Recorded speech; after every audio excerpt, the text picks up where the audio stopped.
There'll be spectacle, there'll be fantasy, there'll be daring do and stuff like you would never see. Hey, a movie! Yeah, we're gonna be a movie! Starring everybody And me. There'll be heroes bold, there'll be comedy, and a lot of fuss that ends for us real happily. Hey, a movie!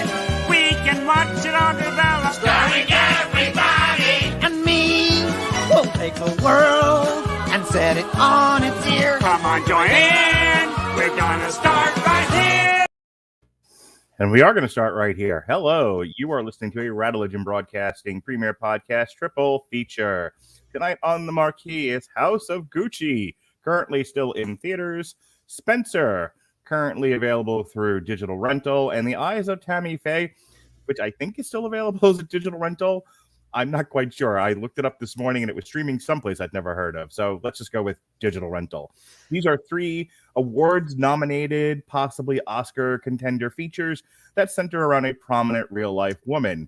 The actual Gucci family, Princess Diana of Wales, and Tammy and Jim Baker, in that order. Joining me tonight is the person who was like, hey, why don't we talk about Oscar films? And we all went, Oscar films? Ah! A year later, now I'm the one going, can't we talk about anything other than Marvel and Star Wars? Ladies and gentlemen, the woman who started a Radulich broadcasting revolution, Alexis Hejna. How do you do, madam? Doing well. Glad to be here. Yeah. But I'm always working on how I say things, and I might not have it right. Well, at least we're cutting to the punch early this morning. Yep. Yeah, no, this came up last year when we realized during the Oscar season that we had literally nothing that we could share to follow into what was trending because nothing that we had reviewed had come up. I think like maybe there was 1 or 2 of the movies we reviewed that had gotten some special. It was maybe like Mulan, Tenet, and a bunch of cartoons. Yeah, and there was like maybe a couple of special effects nominees that we had covered, but for the most part, it's just like, well, why aren't we talking about these movies so we can ride the trends? And that was how we got to, what was the movie? Judas and the Black Messiah. Thank you very much, which was a very good movie. A little insanely depressing, but a very good movie. So now we're reviewing 3 Oscar-bait films, which have gotten 3 Golden Globe nominees each, at least. You're not nominated for a Golden Globe. Sorry, you're not that good of an actress. But I think we can agree sitting through these that it's like, wow, for Oscar bait, they really did not put enough into actually making these quality pictures. The trend with all 3 of these, aside from 3 prominent leading ladies, 3 biopics and all of that, is that in all 3 of them, the performances are good. Kristen Stewart as Princess Diana, Jessica Chastain as Tammy Faye Baker, and Lady Gaga as Patricia Reggiani. Yeah, Patricia Reggiani. They are all 3 outstanding, and I can see any of them getting an Oscar for best female performance, or however it's worded. But they also have the opposite trend of not great scripts. I think the best one of these, and we'll get into each one in kind, we talked about this briefly last night, is The Eyes of Tammy Faye. Spencer is just bizarre. Like I've sat through every season of The Crown so far. I've watched a couple of other things that deal with Lady Diana's life, and this one, like, I know I've been on this kick of why can't we talk about more art house stuff. The danger of talking about with art house things is sometimes they're a little too artsy. Holy cow. Yeah, watching Spencer right away, just from the music that they chose, I was sitting there going, wait, is this actually like a psychological thriller? And I just totally misread the trailer. Yeah, it is supposed to be a psychological thriller. But, look, those are not all created equal in the eyes of God. Mike, this is such a bizarre picture. And then House of Gucci, I've seen a lot of biopics in my time. I keep thinking about, I don't know if you've ever watched the American Crime Story show. The first season was on the OJ trial. Second season, that's why I'm bringing it up, is on the assassination of Gianni Versace. And I was like, oh, the Versace one was a really, really good story. It was interesting. They did a good job with it. And I think Ridley Scott, and we can transition into House of Gucci now, I think Ridley Scott was trying to go for that soapy, melodramatic, biopic about these, classy, flashy designers. And I'll tell you, my wife and I saw House of Gucci opening weekend, and we were both like, so are we just not supposed to like any of these people and be glad they're gone or in prison or whatever? Like, what is the point of all of this? So I need to go ahead and explain this to the audience. I went to go see House of Gucci last night. Mhm. I hadn't had a chance to see beforehand, and then when the reviews started coming in, it really dropped low on my I need to see this radar. I'm here in Kansas City, and for those who haven't seen the weather reports, Midwest has been getting some really bizarre weather for December. Like, I don't know, Mother Nature apparently decided to take April and drop it here before Christmas. So we had horrible storms last night. I sent a picture of the radar to Mark. It was like, if I die or get swept to Oz, it's on you. And middle of the movie, the theater lost power. This has never happened that I've ever experienced.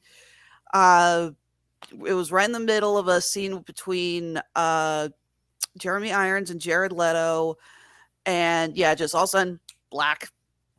To which I actually looked up and said, well, I don't think anything is redeeming this movie so far, but maybe someone should go get a manager. Had to wait half an hour, nothing. They gave me a free pass. I went home. I called Mark. I'm like, shoo, how do you want to do this? We're going to do it this way.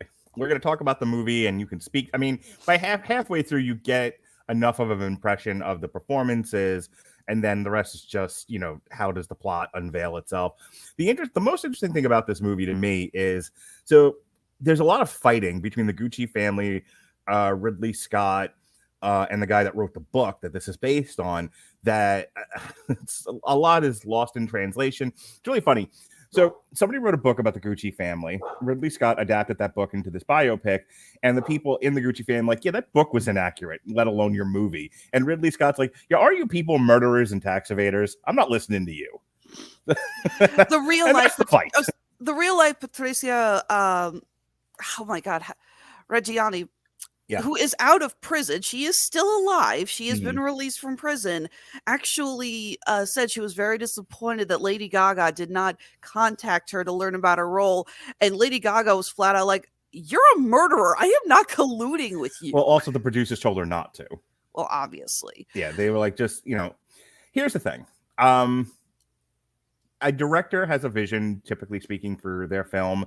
And while certainly nobody would argue with going to the sources, going to the people that were there for inspiration, nobody says you have to. And I don't necessarily think it's a matter of respect that you do.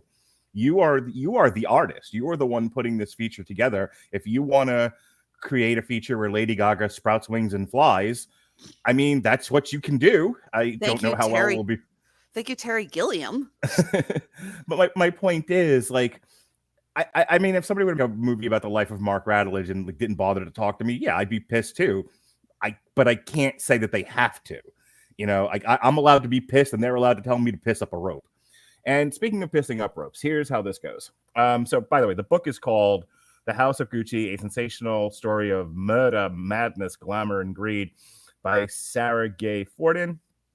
We said this was directed by Ridley Scott. It stars Lady Gaga, as we said, as Patrizia Reggiani. Adam Driver, good old Kylo Ren as Mauricio Gucci. Jared Leto doing some sort of performance art. Yeah, I swear to God, by the time Jared Leto gets to his first thing about I am an artiste, that's a deer antler. Thank you. I know I know Jared Leto his performance is very polarizing. Can I say that I loved it because I like when actors play, and I don't always necessarily need like believable. I need dramatic. And I'm sorry, Jared Leto. I am gonna make a pants, and it's gonna be wonderful. I feel abused. Like the whole movie, he's like that. It's fantastic. I swear that I walked out of that theater feeling like, did Ridley Scott give a style of direction to every single actor? You underact, you overact, you chew the scenery, You forget you're making a movie. None of these actors' roles meshed well. None of them had good chemistry together. I swear to God, Adam Driver and Lady Gaga, two insanely sexy, very talented actors, just do not. Adam Driver's character at one point in the movie doesn't want to be in the room with Lady Gaga, and I feel like Adam Driver, the actor, didn't want to be in the room with Lady Gaga.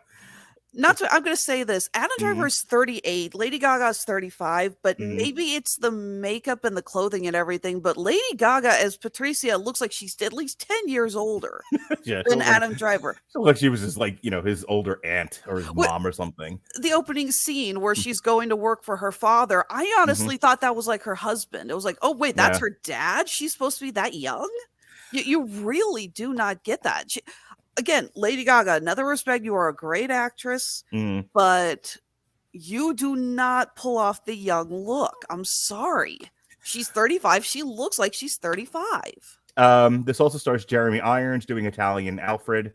Selma Hayek, who wandered off the set of The Eternals, and they were like, here, sit here and be a gypsy. And Al Pacino. She was the only one I actually was intrigued by. I only got one scene with her before the movie, and it was like, I actually kind of want to see more of her. She doesn't do much of anything. All right. In 1978, Patrizia Reggiani is a young, attractive Italian woman working as an office manager within her father's small trucking firm. At a party, Patrizia meets Maurizio Gucci, a law student and heir to the 50% interest in the Gucci fashion house, through his father, Rodolfo. Patrizia aggressively pursues the awkward Maurizio, charming him into love. Charming. As more like 3 cutscenes, and all of a sudden he says, I love her. I mean, this was actually the moment I knew like, that I'm not going to do it, but it's like more like charming as she pulls down her shirt and says, charming? Like... this was the moment I knew that you could lay and blame entirely for this on Ridley Scott's feet. You have the scene where, she follows him and tries to come across like, oh, it's such a coincidence. We ran into each other again. Right. It's fate. Don't you think we should date? And she writes her phone number on the glass whatever the hell, the plastic thing on his bike. Windshield. Thank you. And I remember looking and going, what the hell number is that? I can't make it out. And then it cuts back and goes, oh, it's 5. I can tell it's 5 because it's a different number. You can tell it's written differently between the shots. Yeah, I didn't know what the story, just like I didn't know what the story of Versace was. I didn't know anything about Gucci. I'm very much I can appreciate fashion when it's put in front of me. Like all those years, my wife made me watch Project Runway, but this is not a thing that I follow.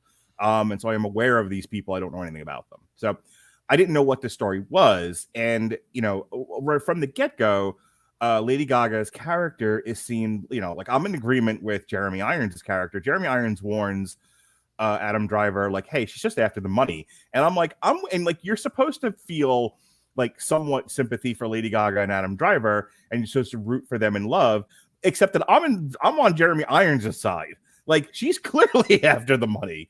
Adam Driver's a dope in this movie. And again, there is no chemistry between him, leading to the most awkward sex scene since Tommy Wiseau's The Room. Just what the fuck? So, I can just do this off the top of my head. So, Jeremy Irons is like, if you end up staying with her, like, no, bang her and throw her to the side or whatever, but don't make a wife out of this lady. And Adam Driver's like, no, I'm a moron. And he was like, you are. So, he kicks him out of the will temporarily. So he now needs a job, and he starts working for Lady Gaga's father's trucking company. And there's a scene that's supposed to read as passionate. It's more like 2 dogs chasing each other around an office, just 2 big dogs just knocking things over and leaping about.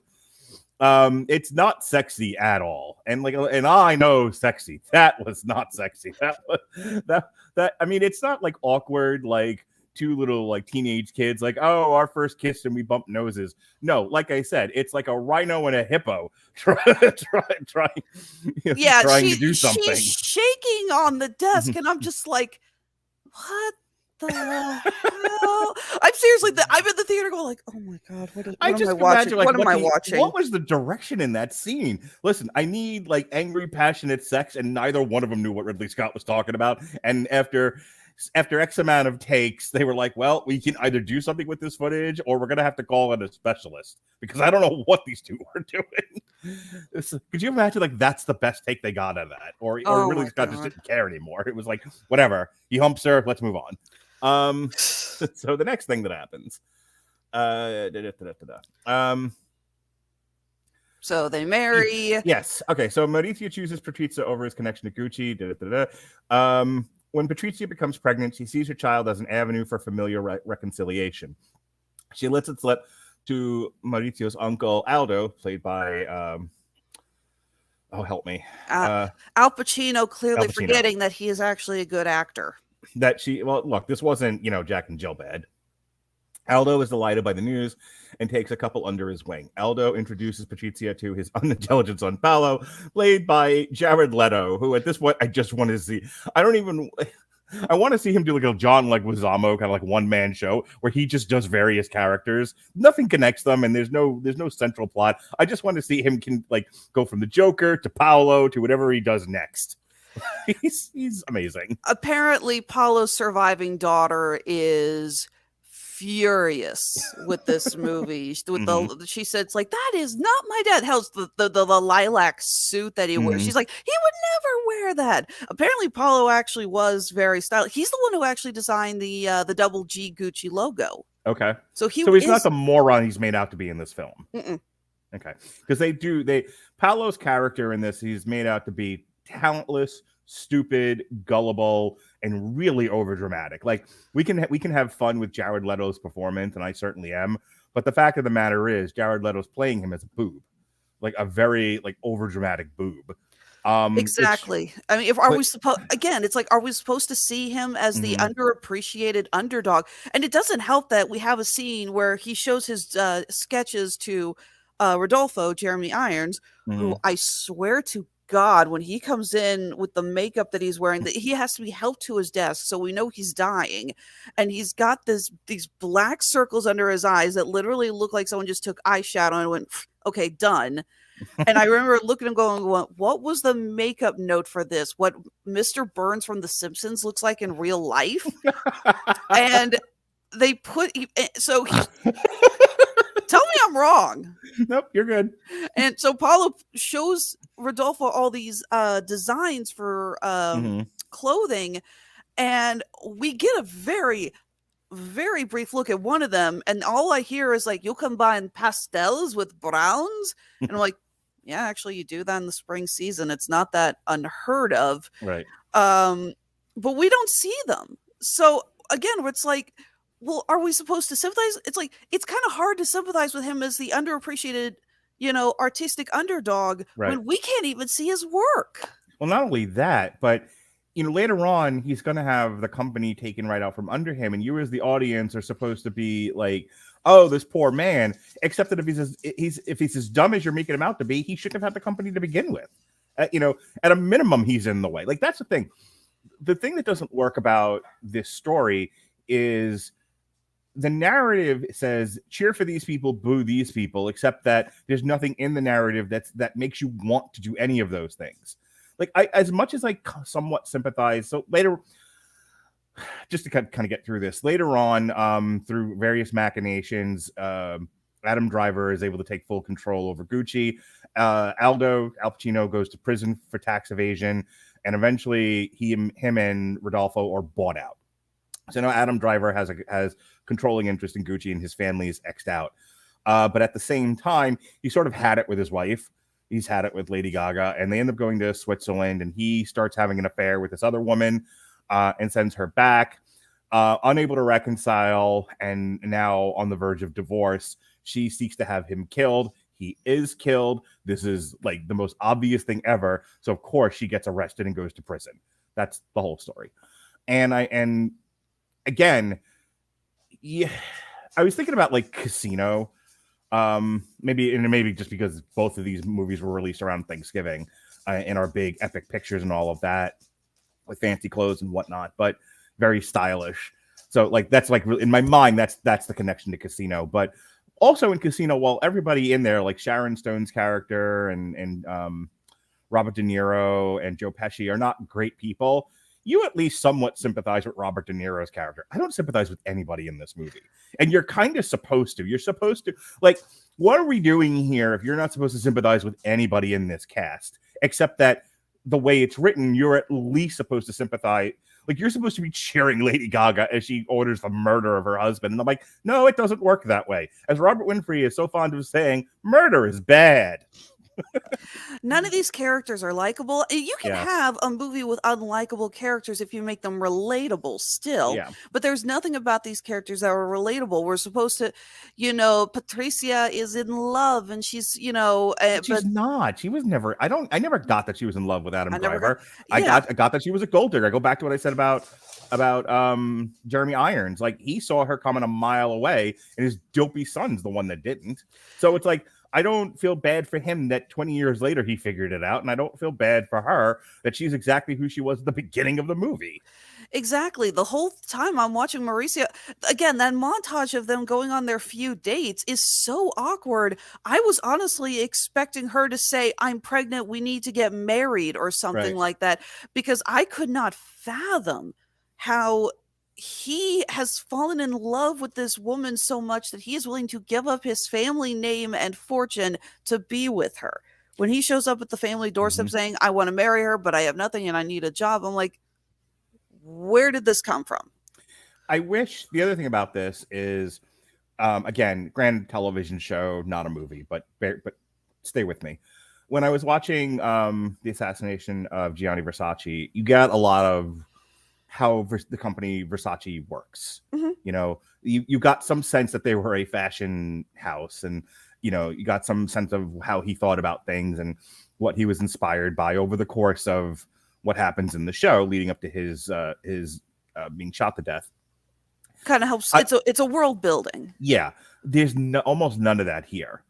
You get I know what Gucci is, but I said something to my wife, and she's like, "Yeah, no, that's not what Gucci's known for. Gucci's known for this other thing." And I'm like, "Well, it would have been nice for the film to show me that, because now I'm just going by what I see here, and and I'm seeing runway fashion shows, and I'm seeing shoes, and I'm seeing purses and whatnot, and it's like, okay, and it's, yeah, thinking back about it, yeah, there is a little bit about the cows and the leather and everything, but I still feel like some films will really take a beat or two and really dig into what makes the famous company famous. What is it really all about? I would have liked some maybe lingering shots of how the leather is prepared and, how we go from cow to shoes and purses, that sort of thing. There's none of that in this movie. Exactly. It's pointed at from about 100 miles away. Like I said, one of the scenes is on a cow farm, but it wasn't enough for me. It wasn't enough to really give me a sense of what this company is. It just, if you didn't know what Gucci was, you still kind of don't. Gucci is basically portrayed as it is an empire. It's a Yeah. kingdom. We are not given any context for how this kingdom works at all. Perfect. Yeah, we've talked about, and Adam Driver seems disinterested. And he clearly, like, I haven't seen all of A Marriage Story yet, but apparently him and Scarlett Johansson, are like way dramatic in that, and it's very powerful. Mhm. So Adam Driver's certainly capable of giving an emotional performance. And here, yeah, in the beginning he's a sort of awkward and nerdy. By the end of it, he seems like a robot. He has more chemistry with Daisy Ridley's with that kiss in Rise of Skywalker than he does in any part of this movie. I think the only time I was even interested is, again, during the sex scene, because you could see that he has some killer abs. Well, it's like, well, at least we figured that out in, what was it, The Last Jedi. Yeah, I was like, well, at least I got like 5 seconds of something to stare at. Yep, you got a little bit of the He's in good shape. He is incredibly good shape. I mean, look, if you're not my wife is not a film person, so like her and my kids are kind of good places for me to look to. Like, well, how does the norms think about this? And my wife and I both, like, sometimes we'll watch something and I'll have a completely different take than she does, and we'll end up getting into a debate about it. In all three of these, we both walked away having the same feeling. Our feeling at the end of House of Gucci was that seemed like 2 hours of just stuff happening. Like, it didn't seem, we got to get to this, we got to get to this, we got to get to this, and then he's dead. Like, So, take away Lady Gaga's performance, take away Jared Leto's performance art. You don't have a whole lot left here. House of Gucci is one of these, or if you don't see it in theaters, you can wait for it to be on some sort of streaming apparatus. It's fine. This is not a rush out and go see it deal. All right. We're going to move on to Spencer. We must. Well, before we do, I'll tell you, we talked before the show started tonight about how Spencer is weirdly like a psychological drama. But even psychological drama sometimes could use some better writing. And you know what would help with some better writing? Oh, please do tell. Allow me to give a much more subtle performance than any of these actors did. I'm actually going to need more for you. I need bombastic. Oh my God, tell me! There it is. We're trying to sell shit here. For you listeners of Triple Feature on Radulich Broadcasting Network, brought to you by W2M, Grammarly is offering a free download of the Grammarly software. Grammarly's AI-powered products help people communicate more effectively. Grammarly helps you write mistake-free on Gmail, Facebook, Twitter, LinkedIn, and nearly anywhere else you write on the web. Grammarly corrects hundreds of grammar, punctuation, and spelling mistakes, while also catching contextual errors, improving your vocabulary, and suggesting style improvements. To download Grammarly today, go to getgrammarly.com/W2M-network. Again, that's getgrammarly.com/W2M-network to download Grammarly for free. Our next film, as we said, is Spencer, which had its Venice premiere on September 3rd. And then it was released November 5th. Hey, at the same time as Eternals. It had a budget of $18 million. It's currently made 14 and is already available through PVOD. It has been nominated for a Golden Globe and Critics' Choice Movie Awards for Best Actress. It stars Kristen Stewart of Twilight fame and Charlie's Angels. It is a historical fiction psychological drama directed by Pablo Larraín and written by Stephen Knight. The film is inspired by Princess Diana's decision to end her marriage to Prince Charles and leave the British royal family. Timothy Spall, Sean Harris, and Sally Hawkins also star. This is a bizarre movie. Putting it mildly, this is one of the most misdirected, just everything about this movie screams, what?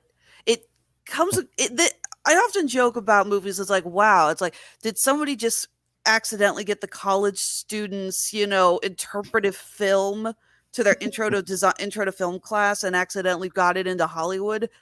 This comes across like that with a much higher budget. This is like a however long they spent at the house over that particular Christmas. I know The Crown deals with this as well.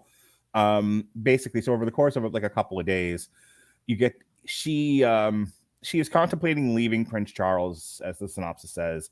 And the movie's perspective is that Diana has mental health problems. Okay. So according to my wife, that's not inaccurate. She had an eating disorder. An eating disorder is, part and parcel, a part of general anxiety. But the movie makes it seem like her issues ran much deeper than a generalized anxiety manifesting itself as an eating disorder. The movie makes it seem like she is descending into having some sort of psychotic break. And like, that's almost the impetus for her wanting out of this marriage is that the pressure of being the Princess of Wales and being married to this guy who, now I'm going to say something, but this isn't really covered in the film. I know this because I've been watching The Crown and it was widely reported. It's coming across like him, Prince Charles cheating on her, the pressures of being in the royal family, all of those things have driven her to the brink of insanity. And she's like, I will be an utter disappointment and bring scandal upon myself and everyone around me if I leave, except that if I don't leave, I'm going to go insane. That's essentially what the movie is dealing with, but it's doing so in this almost avant-garde, like really artsy way.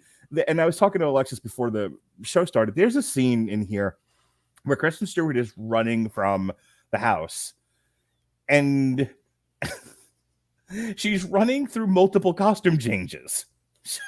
Like, so she's just running because she's in a dress, and then they cuts and she's running, but she's in a different outfit, and she's running again, she's in another outfit. And I'm like, what is happening here? What is going on? Kristen Stewart's performance, I think, is okay. I can see why she's being nominated for different awards. I think because I think Kristen Stewart is known for being a little on the flat, a little on the dour side. Here, I think she's playing somebody who's descending into madness pretty well. It's just a lot of it is with her head kind of cocked and her mouth like more like this, and she's mumble pegging the whole time. And so, like, I had to keep putting the volume up because I couldn't understand a word this woman was saying. It was a little hard to follow. Subtitles. I guess it's not worth watching it with them on. I got the gist of it, but it was incredibly hard to understand her. It was. I have never been a fan of Kristen Stewart's acting. I still love the Riff Tracks commentary on Twilight that every time there's a pause, they go, it focuses on her character. The guys just go, line, line. And she does give a really great performance in this. She really does. But again, this whole movie, I think what they were trying to do, and I could be wrong, but I feel like what they were trying to do was essentially everything was supposed to literally be through her perspective. We were supposed to feel her uncomfortableness as she continues to go insane, basically. And it's very unpleasant.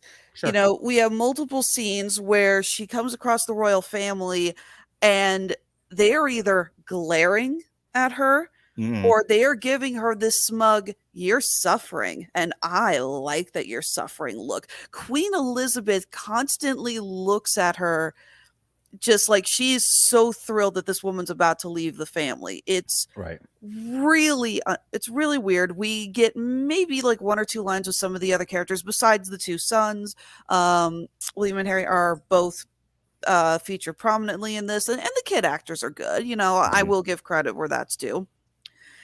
But so much of it's just really, really uncomfortable. You don't get a sense. See, here's the thing. You get that she wants to leave, and you get that she's not well liked by this family. You don't get any sense in this picture itself, because again, it's a little hard for me because I did just watch The Crown not that long ago, and they did the entire season was focused on the rise and the rise and fall of Diana, and the show obviously did a much better job of explaining, you know, what went wrong in that relationship, what Charles's motivations are, you know, what, you know, he wants to be with this other woman who's married and all of that that he ended up marrying at some point. All of this is well documented, and it's all there in The Crown, for better or for worse. Here, it's someone like it's like almost someone took the last act of a movie and said that's just going to be the movie. So you get no introduction and you get no middle part that explains anything. You just get the third part where she's nuts now, and she's like, "Well, I can either go over the falls in a barrel, or I can get out of here." And at the end she leaves, and you're like, "Okay, that's not enough for a movie, though. Not without some flashbacks or something to explain how she got to be in this point, because it just." The way it's done, it just comes across as she's just nuts. Like she just hatched out of an egg, like Mork from Ork. And she and just arrived nuts. There's also this constant running thing that she's comparing herself to Anne Boleyn. Yeah. So I guess they're left to imply that Timothy Spall's character, Equerry Major, I'm guessing it's kind of like a head of household sort of thing. I guess found this book on Anne Boleyn and purposely left it where she would find it. And she's drawing comparisons to herself as this, you know, again, that's like the failed princess. And we get multiple scenes of either Anne Boleyn looking at her or like she's turned into Anne Boleyn. And I did not get that at all. It's like, no, honey, no, you're not Anne Boleyn. Anne Boleyn was accused of witchcraft because she couldn't deliver a son like she was supposed to, and everyone blamed her for everything. And maybe I'm not remembering the Charles, Diana, Camilla controversy enough. I was very young at the time, but a lot of this comes across like she feels that she's being blamed for Charles having an affair. You know, she mentioned something that's like, you know, everyone, the rumors were that Anne was having an affair, and it's like, yes, Prince or King Henry did start that rumor as a way to further villainize his wife, so it would be easier to get rid of her. But I don't remember any part of the news saying that they thought Diana was the one cheating on Charles. Oh, that comes up in The Crown too. She's having an affair with like a pilot of some description, if I remember correctly. And I might have the details of that wrong, but I remember from The Crown, she's having an affair. He's having an affair. From what I remember, also, he never wanted to marry Diana necessarily in the first place. He wanted to be with this other woman, and there were reasons why they couldn't, and they were actively working against splitting them apart. And so he comes across Diana as like runner-up, essentially, and Diana is presented as the perfect wife for him because he needs to be married and get on with his life. But part of the stress of their relationship is he never quite ends things with Camilla. And there's a lot of like them kind of playing in the shadows and him getting sort of frustrated with it and be like, well, why can't we be together? And Camilla's like, because we can't, you dope. There's just, that's a big theme of The Crown is you have to do these things because you're part of royalty. That's just your lot in life. And so this is a blessing and a curse. That's a big theme. Getting back to Spencer. Yeah, none of that's in this movie. I want to read something to you because this cracked me up, actually. I want to talk about the critical, what's written in the wiki for the critical reception, because some of this is like, whew. But the last paragraph of the plot synopsis. On Boxing Day, Diana awakens in her room to find that Maggie has called her back from London. The two walk to a nearby beach where Diana talks about her mental and marital problems. Maggie responds by confessing that she is in love with Diana. Okay, I don't know if that's real or not. According to IMDb, Maggie is based on a real person, but they requested to remain anonymous. For the record, I don't think it's unheard of that a member of the staff would fall in love with Princess Diana or something. It's like although I'm just gonna say it, Kristen Stewart is queer. That's what she identifies as. She has been a actually leading figure in LGBTQ movements in Hollywood. Like, good for her on that. And when they got to that part, I was like, and here comes the part where Kristen Stewart says, I want her to lean in and kiss Maggie or something. It's like, and thank God they didn't do that. I think that would have just derailed what was left of this movie. After leaving the beach, Diana rushes to the pheasant shoot and walks out in front of the crowd of hunters, mimicking movements of the bird. She tells Charles that she is leaving the royal entourage and taking William and Harry to London, an arrangement to which Charles hesitantly agrees. Diana bids farewell to Maggie and McGrady. Major Gregory returns the Boleyn book to the library. As they drive away, Diana and her children sing the song "All I Need Is a Miracle" by Mike and the Mechanics. In the distance, a scarecrow. This is what I was getting up to. In the distance, a scarecrow that Diana had created when younger is seen, now adorned with clothes from her early adulthood. Diana drives to London, where she begins the process of raising her children independently.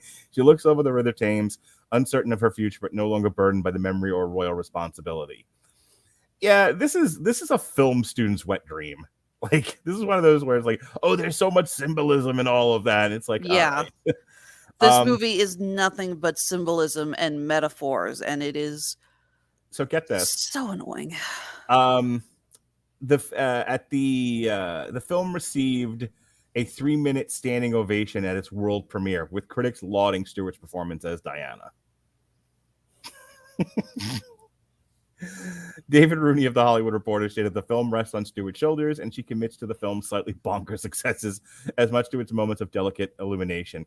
Yeah, that's what I mean. Like, she's fine in this. If you're looking for sort of a meaty, gritty performance from somebody who really just gets lost in the direction, you would do worse to find something than Spencer. Here's the problem: the movie's not interesting to me. It wasn't, and my wife, who loves this stuff, and like, oh god, what's the Meghan Markle is the one that got married last? Yeah, she actually went. Elizabeth brought this up at the when we were talking about Diana the musical. My wife got up early and had like tea and crumpets at my mother-in-law's house or whatever with her friend Elizabeth. They all had to watch the wedding. So they are really into this stuff. My wife's the reason I even started watching The Crown, and she couldn't get through this. She was like, when it was over, she's like, I just want to go to bed. This movie sucks.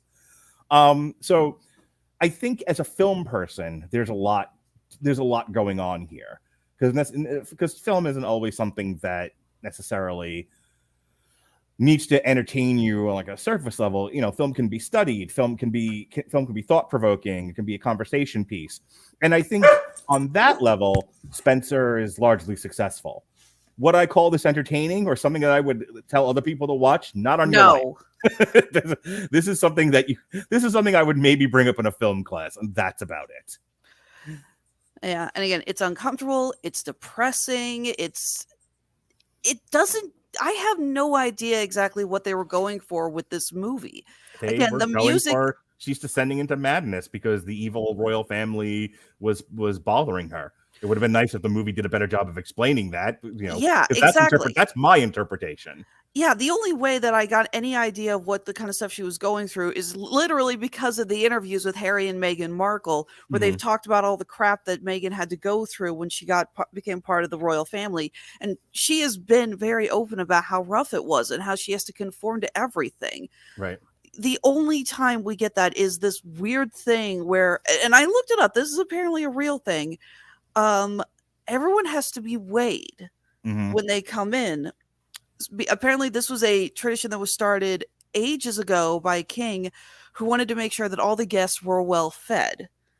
So you have this scene, where we see one of the other princesses is being weighed, and she comes in, and I can tell that that's obviously going to bug her because we also know she has an eating disorder, and she's like, I was told I could skip this, and actually, I'm just going to say Timothy Spall was the actor that impressed me. I've seen him in a bunch of other stuff, and he usually plays very over-the-top. I mean, this guy played Peter Pettigrew in the Harry Potter series. I knew he looked familiar. He's the rat guy, right? He's the rat guy. Yeah. He was in Vanilla Sky. I've seen him in tons of movies. He usually is very over-the-top, and the way he is just so dignified. He's constantly got like he's sucking the world's most sour lemon head. I was going to say he kind of does one of these deals, like, you know, like he's got kind of like an overbite going on, but he also does kind of a squinch face thing, like, you know, one of those deals. And that actually blew me away how he was able to stay like that throughout this whole movie. And he actually does give a really good speech to Diana when she's had one of her breakdowns. He talked about he is former British military, and he talks about how he was talking to somebody when they were fighting, and mid conversation, his comrade was shot in the head. Right. And he talks about how, A, he waited because he figured there was another bullet coming for him and it never happened. And B, he's like, and I never found out how the story ended. Which I thought was very interesting story. But he discusses how he's like, but this is what we do for the crown. This is what we do for the kingdom. This is what we do for the queen and for the monarchy. So I just have to deal with it. But Diana is still like, well, you volunteered in military service. I'm not asking anyone to die for me. Why do I have to suffer like this? Right. All right. I mentioned the Mike and the Mechanics song. I don't know. You ever listen to much Mike and the Mechanics? The answer is no. I'm gonna take a wild guess. Well, if you want to listen to more Mike and the Mechanics, if you're like, what else have they done besides All I Need Is a Miracle? I don't know if you know this or not, Alexis, but we have a service here that'll help you stream all kinds of free music, including Mike and the Mechanics. And do you know what it is? Oh my God, please do tell me. I'm running out of ways to be so interested when you bring up our product placement, okay? I'm not that good of an actress. I would prefer if you just screamed, unintelligibly. Just, hey, have you heard about this thing? Ah! Yeah, perfect. I'm going for drama, not coherence. So you're going with what the director said for Spencer. Correct. Yeah, good connection. So we are giving away a free 30-day trial of the Amazon Music Unlimited service. That's getamazonmusic.com/W2M network. Again, that's getamazonmusic.com/W2M network to stream a free 30 days of music. There's over 70 million songs uploaded to Amazon. If you like podcasts, there's podcasts there too. Where there, you can listen to us. You can enable your home devices to play them for you. Elizabeth was telling me that she uses it all the time. It's a great service. You can do playlists, all kinds of stuff. If you like it, you keep it. You pay the monthly fee like you do with Spotify or Apple Music. If you don't, you cancel. No fuss, no muss, no contract. It's easy. There's no reason not to give it a try, and who doesn't love free music? Again, that's getamazonmusic.com/W2M network. All right. And our... Then you know what else is really good that you can get on Amazon Music? What? The music of Tammy Faye Baker. Yes, absolutely.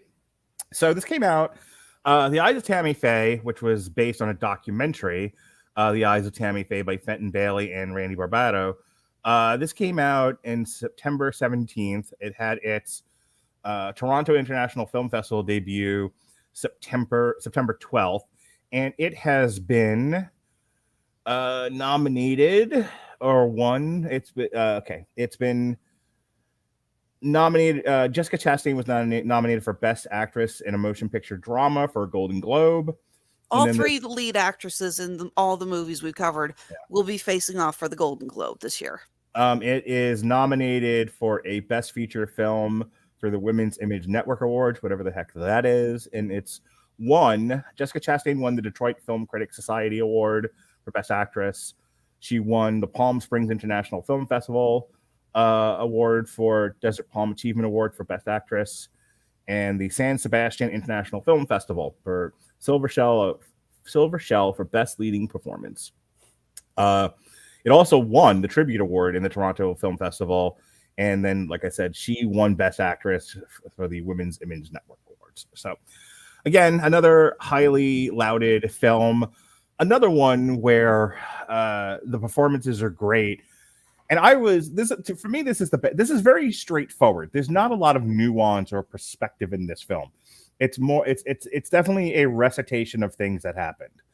But I think people's opinion of the movie rests solely on that. If you're not really interested, first of all, if you don't know who Tammy and Jim Baker were, they were televangelists. They were a big part of the big televangelist movement in the 80s. They were on the third leg of the stool that got Reagan elected president. They were a big part of that. Big part of the rising conservative movement in America. And I think because of all of those reasons, and this is not going to delve into a political conversation. These are things that happened. But because of their conservative nature, because of their conservative, being a part of the conservative movement, because of their responsibility in part getting Reagan elected, they're not well liked. Now, on top of which, Jim Baker was a thief, and he went to jail for it. Tammy Faye Baker, who turns out is actually a decent person, also went overboard with her look and image, and that was wildly criticized and made fun of on like Saturday Night Live and whatnot. And so they are seen, I think, from about 50 to 100 miles away as villains of American political and popular culture. What the movie does is humanize both of them. It doesn't necessarily absolve Jim Baker of anything. It does say, like, but okay, here's what he was doing. Here's where he was coming from. He got roundly punished. Okay, you'll feel about it how you feel. The one who it seems to absolve of any kind of ill will, and again, that may depend on who you are personally, is Tammy Faye. You know, Tammy Faye's association with the Christian conservative movement and Jim Baker and stealing through televangelism paints her as a villain, but as it turns out, she's like a halfway decent person. And that's one of the things that I think is the movie's strength.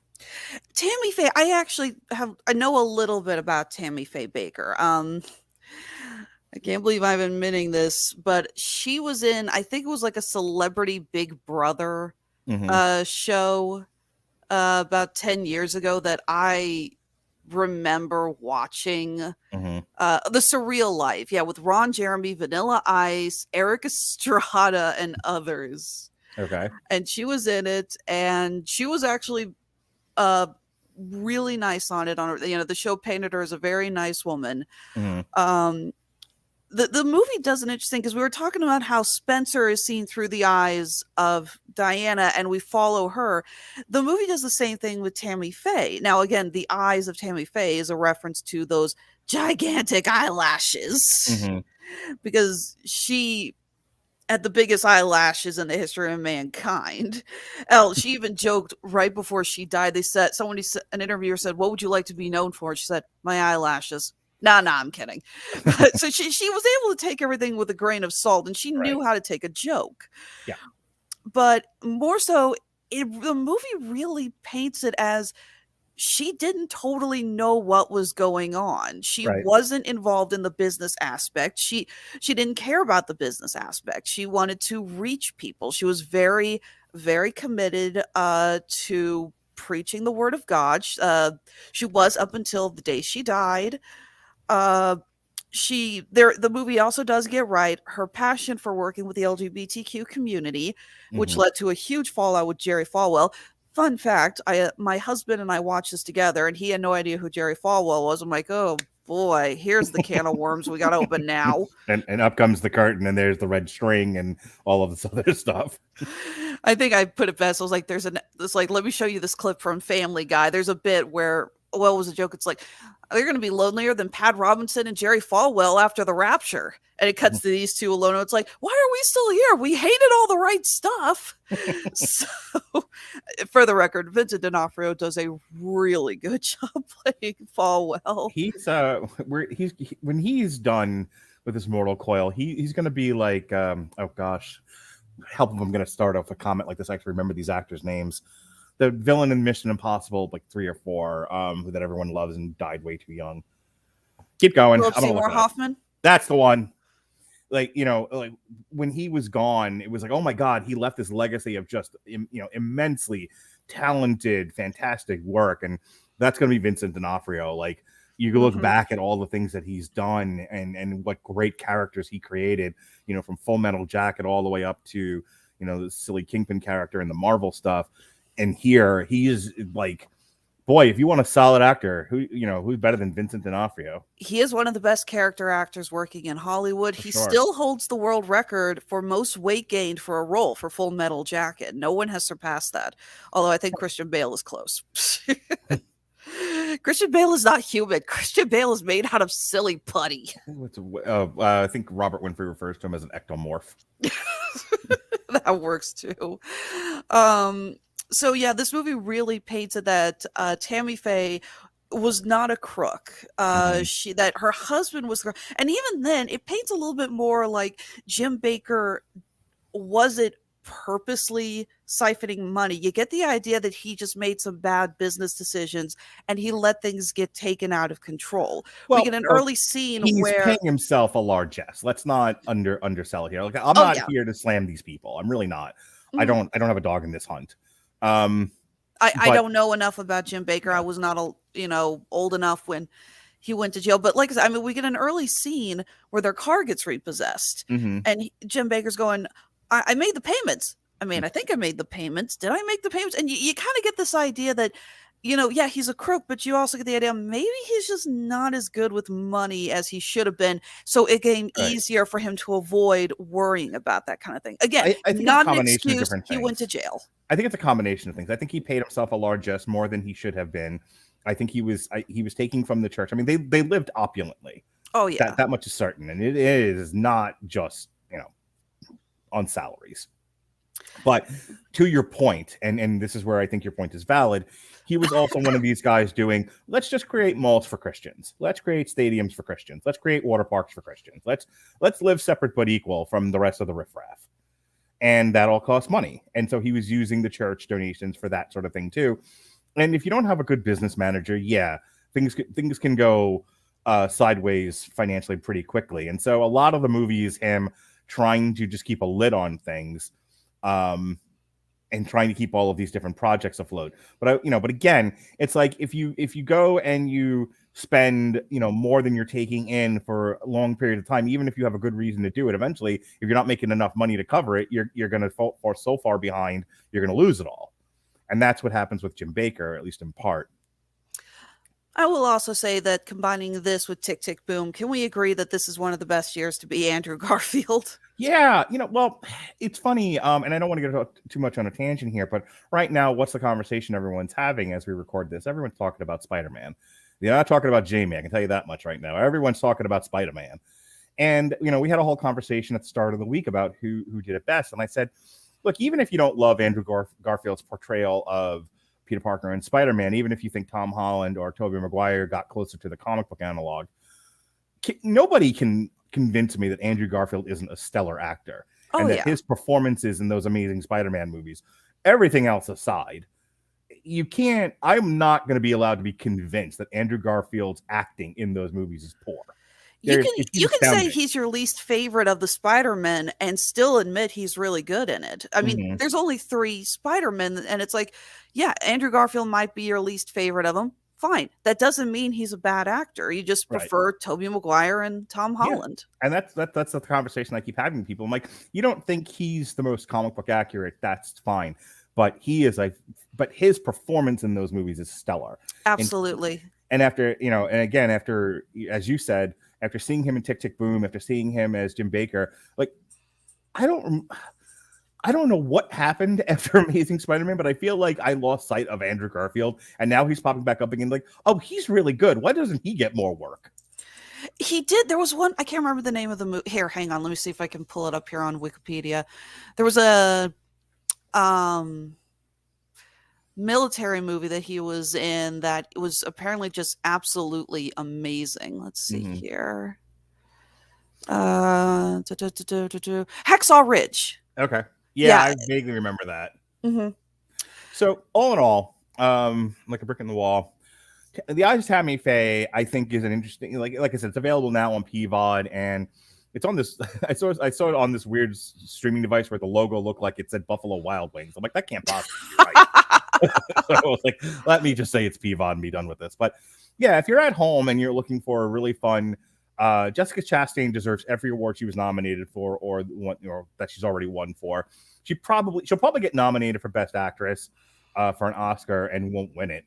But I movie's definitely going to get nominated for Best Makeup. Yeah, for sure. I gotta say, of all 3 of these, this is the one where by the end of it, my wife and I had a really good time. We saw it in the theater, had a really good time watching it. It's worth a watch at home, I think. Of all 3 of these, it's the most worth a watch at home. I think it does a really great job of absolving Tammy Faye of maybe the unfair criticism she's received. As you said, if you don't know what's happening, how can you be blamed for it? And I will say this, it does make her come across as a bit naive. She's a bit dense. And how close to reality that is. I mean, I guess if you're surrounded in riches and you're living opulently, you can be more easily convinced that things are just fine. It's easy to turn a blind eye to things because you don't want to risk your whole kingdom falling apart. But I'm not going to hold that against the woman who wouldn't be like that in that situation. But, as you said, she's, worked with the LGBTQ community. The whole thing with her being a televangelist was she really did legitimately want to help people. So I think The Eyes of Tammy Faye does a really good job of turning her into an entity, a character, a person that you can have sympathy for. I'll tell you what it does do. Also, it makes Jim Baker look worse than whatever anyone thought of him, whatever prejudices you have against conservative Christians. This doesn't help. Oh boy, this makes it much worse. Yeah. And I'm also just going to go ahead and say the opening scene showing Tammy Faye as a child where she suddenly starts speaking tongues in the church. I could not stop laughing. I don't know if that actually happened or not, but oh my God, it's just so over the top. Her and Andrew Garfield, Jessica Chastain and Andrew Garfield have wonderful chemistry together. Their early college year stuff, I thought was, and it's the opposite of Lady Gaga and Adam Driver.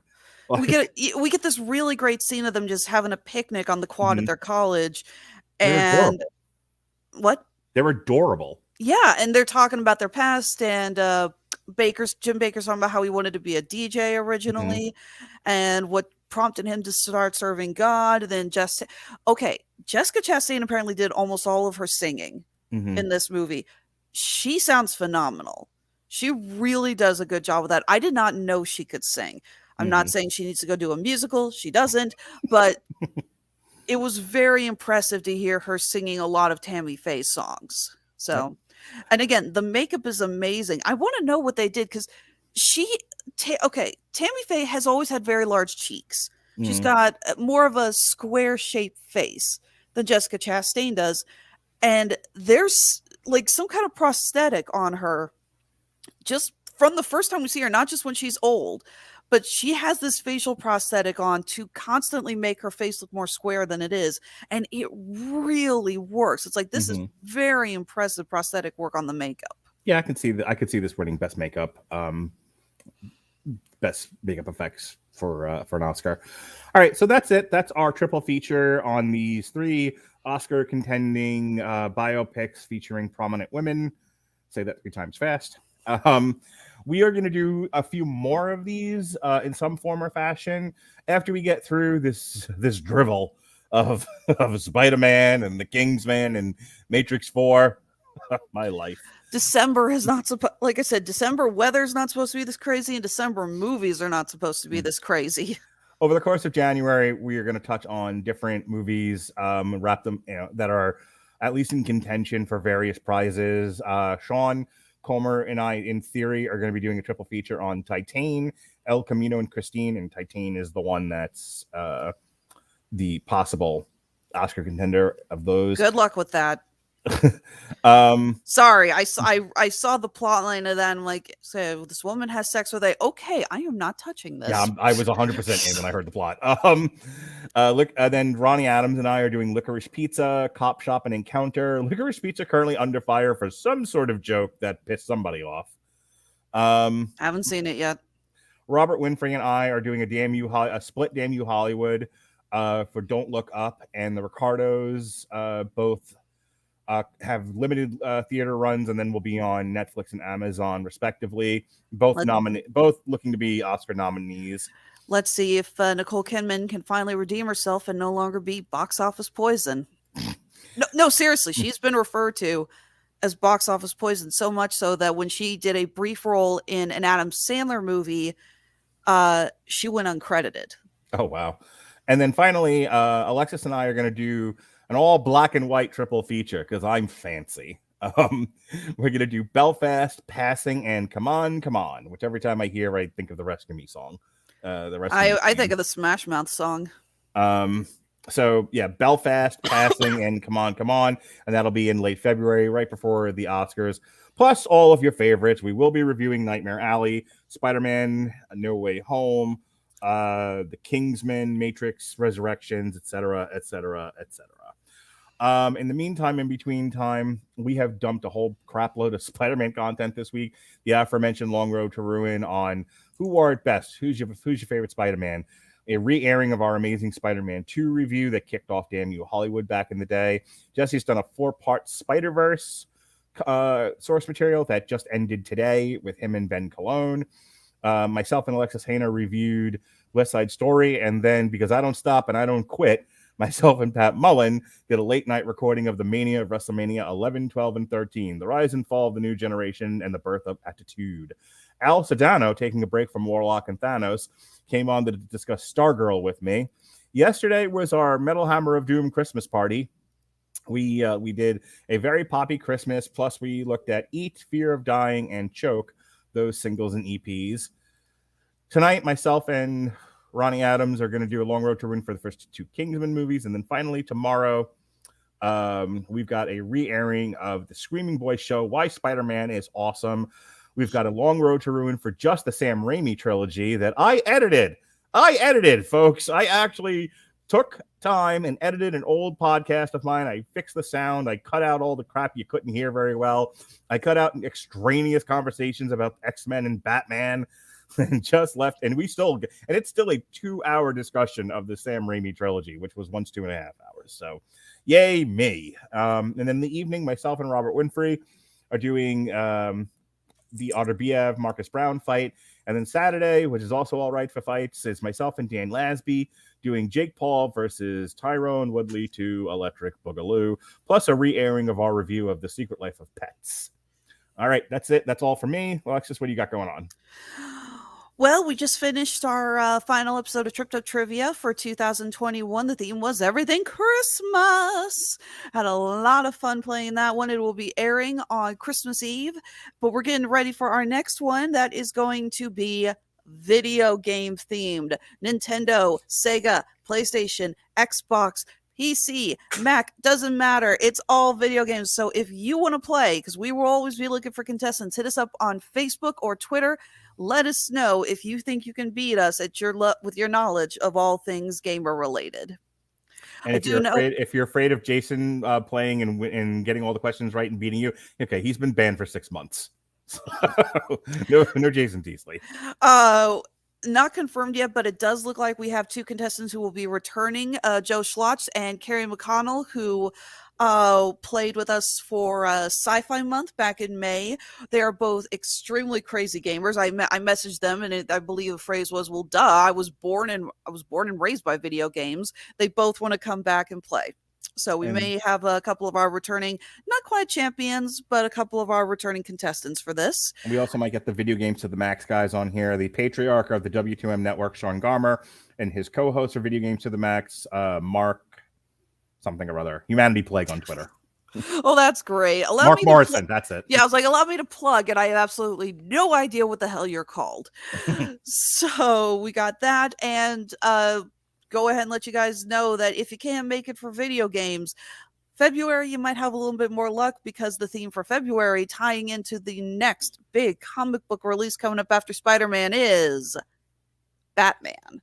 So February's trip to trivia is going to be all things about the Dark Knight. And I know there's a lot of you that know everything about one of the most prolific, famous superheroes of all time. Again, hit us up, Facebook, Twitter. Let us know if you want to play. And on a personal note, Honeysuckle Rose Creations, where fashion meets fandom at the intersection of geek and chic. We are finally getting ready to wrap up everything with the holidays. This coming Friday is the deadline to mail out anything from USPS to guarantee a Christmas delivery. So if you're still holding off and haven't decided if you want to get a gift for your geeky friends yet, deadline's coming up. Go ahead and hit us up on our Etsy or Handmade at Amazon. And remember, every order that we get up until Christmas Eve, we will be donating $5 to St. Jude's Children's Hospital. All right, folks, thanks for joining us here on Triple Feature. She's Alexis Hejna. I'm Mark Radulich. Be well, be safe, and behave.